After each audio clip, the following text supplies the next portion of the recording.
తెలవారుజాముల్లో వెంకటరమణ తండ్రి సుప్రభాతము చేసెను సురులే రమణ.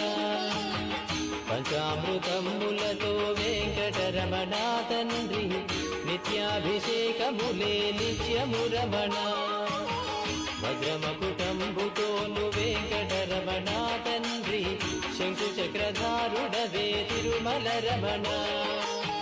మూడు నామాలతోను వెంకటరమణ తండ్రి ముల్లోకములు ఏదడి మూర్తి విరమణ.